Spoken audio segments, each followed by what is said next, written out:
Mga kababayan, welcome back sa aking video. Ngayon, ipapasyal natin yung aso.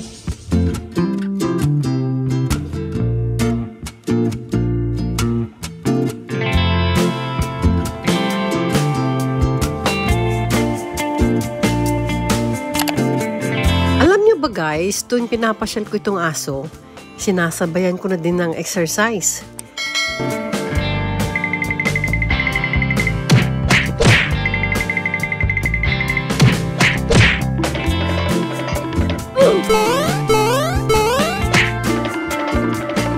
Iwas stroke ba? 20 minutes sa labas, okay na yun. Pag nagsawa, saka uwi. Wala namang problema sa mga boss. Lalong-lalo sa mga boss ko, is American sila. So, hindi sila mahigpit sa oras. Pero, may chismis ako sa inyo. Ang mga Taiwanese, talagang super-duper talagang mahalaga ang oras sa kanila.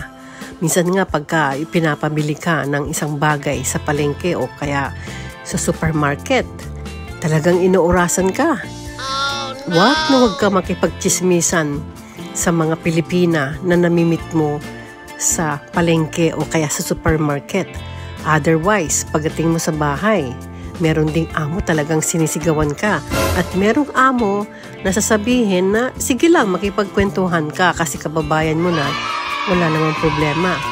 Pero meron talagang amo na talagang pinagbabawalan ka. Talagang galit to death sila.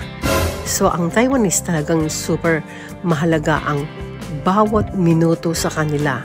So, dapat iyan ang pinakatatandaan natin. Ang katwiran nila is binabayaran ka. So, dapat lalong-lalo na ang advice ko sa mga ibang OFW na parating pala for the first place, kailangan maging masipag. At the same time, iwas sa cellphone, iwas makipagkwentuhan, as in dead ma lang. Pero pag tumagal-tagal kayo, okay lang yun. So, medyo matigas-tagas na yung ulo natin. So, advice ko lang sa inyo guys, ha?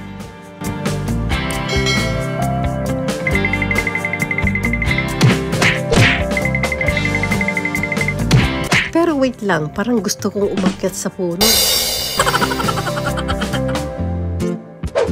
Ang tanong, kasama ba sa trabaho ng OFW ang pag-aalaga ng hayop sa bahay? Like for example, aso or pusa. Yan kasi ang kadalasan na inaalagaan sa bahay. For me, yes, usually sa mga American, hindi naman lahat gustong-gusto nila talagang aso at pusa. So kaming mga nanis is yes, kasama sa trabaho. May dalawa kasing kategoryan. Nani or expat.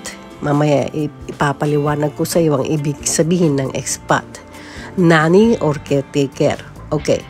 So, ang boss na expat ay yung mga like American, France, Taiwanese. Iba't ibang lahi na nandito sa Taiwan. Kaso nga lang, hindi sila diplomat. So, pag nagkaroon sila ng katulong, ay same din sa local na caretaker. So, ang caretaker ay local yan, yung nag-aalaga naman ng matatanda na Taiwanese dito sa Taiwan.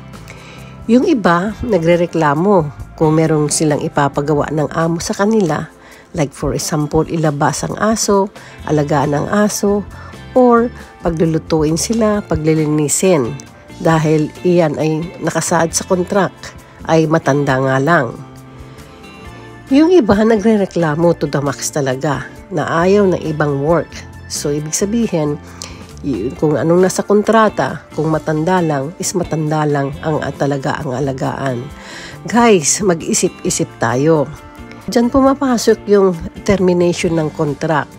Alam niyo, maraming na-terminate, pinapauwi ng Pilipinas nang wala sa oras.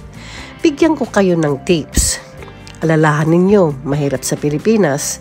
Sa umpisa, nagre-reklamo agad. Wala pang 1 taon. Kung ako sa'yo, magtrabaho lang kayo na magtrabaho.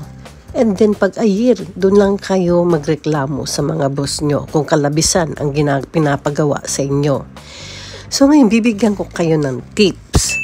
Oras ng work na bawal. Halimbawa, kasi yan yung madalas na pinagbabawal ng mga Taiwanese. ang mga diplomat talaga hindi sila masyadong stricto sa mga nanin nila, sa mga nanis. Pero ang mga Taiwanese is talagang stricto sila. So, number 1 is reklamador. Ayan, dapat hindi kayo nagrereklamo, nag-umpisa pa lang kayo ng trabaho. At yung iba kasi sinasabi, bakit ganito ang trabaho ko? Hindi naman ito ang pinirmahan ko. Ganyan-ganyan, etc. Whatsoever. O diba, yun yung number 1 na tip. Number 2 ay laging nasa CP. Laging dot. Yun kasi ang libangan natin. Actually, hindi ko naman sa inaano ang mga kapwa nating Pilipina kasi yan na lang yung libangan natin sa abroad. Naintindihan ko yan.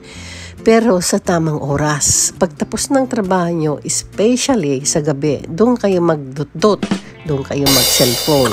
Okay. So number 3, laging naka-smile sa mga amo.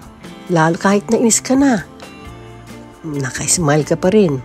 Tatandaan, ayaw ng mga Taiwanese ang nakasimangot. Malas daw sa kanila yan. So number 4, sundin ng mabilisan ang utos nila. So wag ka magdadabog. Or makikita nila kasi yan pag magdadabog ka. So yung willingness mo na magtrabaho sa kanila at the same time, yung pag-aalaga ng matanda is yun ang pinaka-importante sa kanila. So yung respeto sa mga boss.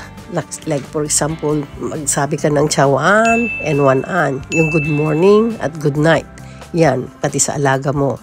So, kailangan makita nila ang giliw mo, lalong-lalo sa matanda. Kasi ang matatanda, wise yan. Alam nila kung ang willingness mo, kung ano ang nasa puso mo. Yun lang guys, ang masasabi ko sa inyo, especially doon sa mga parating kailangan trabaho is trabaho. So, expecting nyo yung trabaho dito ay hindi basta-basta, hindi madali.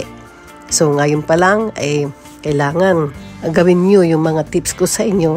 Sigurado yan, magugustuhan kayo ng mga boss. Advice ko sa mga kapwa ko OFW, maging wise sa pagpapadala ng pera sa Pilipinas. Gamitin sa wasto ang pinaghirapan guys. Huwag magpapautang sa kaibigan dito sa abroad. For sure, mag-aaway kayo. Kasabihan nga, tinulungan mo na, at the end of the day, ikaw pa din ang masama. Isang paalala, mula kay Ate Luz, OFW Taiwan. Please like, share, and subscribe. Thank you for watching guys.